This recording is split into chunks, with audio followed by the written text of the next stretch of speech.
છોટાઉદેપુર જિલ્લામાં હોળી પર્વની ભક્તિ ભાવપૂર્વક ઉજવણી કરવામાં આવી।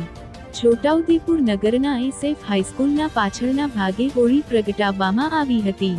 બ્રાહ્મણ દ્વારા સાંસ્કૃતિક વિધિ વિધાન સાથે શુભ મુહૂર્તમાં હોળિકા માતાનું પૂજન કરવામાં આવ્યું।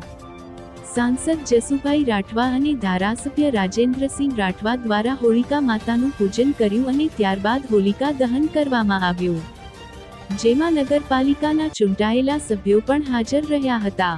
સાથે સાથે છોટાઉદેપુર જિલ્લાના ભાજપના આગેવાન અને નગરના ભાજપના હોદ્દેદારો પણ હાજર રહ્યા હતા।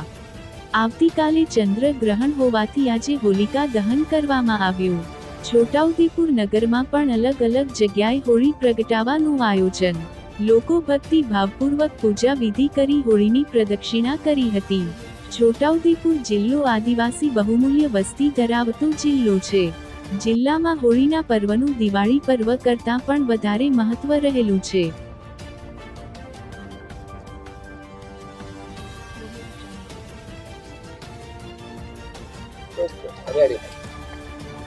આજે છોટાઉદેપુર ખાતે પવિત્ર કહેવાય એવો હિન્દુઓનો હોળી કા દહનના કાર્યક્રમ આજે યોજાયો। ખૂબ વિધિપૂર્વક પૂજાપૂર્વક આ જે હોલિકા દહનનો કાર્યક્રમ છોટાઉદેપુર ખાતે યોજાઈ રહ્યો છે, તેમાં છોટાઉદેપુર લોકસભાના લોકપ્રિય સાંસદ આદરણીય જસુભાઈ રાઠવા, નગરપાલિકાના સૌ સભ્યો, ગ્રામજનો, અમારા ભૂદેવ, આ બધાએ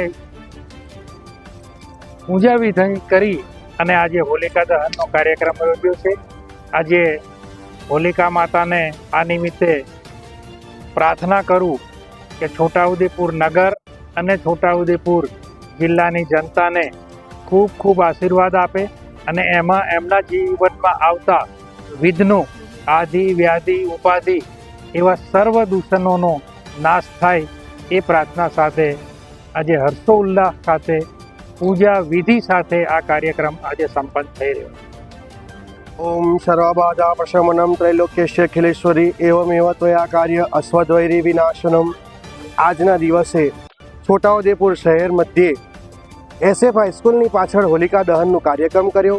છોટાઉદેપુરના સાંસદશ્રી તથા ધારાસભ્યશ્રી આવી હોલિકા દહનને આજનો પ્રોગ્રામ કરી હોલિકા દહન કર્યું છે। આવતીકાલે એમ તો કહેવામાં આવે છે કે આવતીકાલે પૂનમ છે, પરંતુ અત્યારથી આજના દિવસથી પૂનમનો શરૂઆત થઈ છે। આવતીકાલના દિવસે ચંદ્રગ્રહણ હોવાને કારણે આજના દિવસે 6:45 જેમ કે 6:45 સમયે આપણે હોલિકા દહન કર્યું। આવતીકાલે ચંદ્રગ્રહણ હોવાને કારણે આજના દિવસે હોલિકા દહન થવાથી હોલિકા દહન કાર્યક્રમ કર્યો છે। મારું આચાર્ય મૃણાલ પંડ્યા, છોટાઉદેપુર।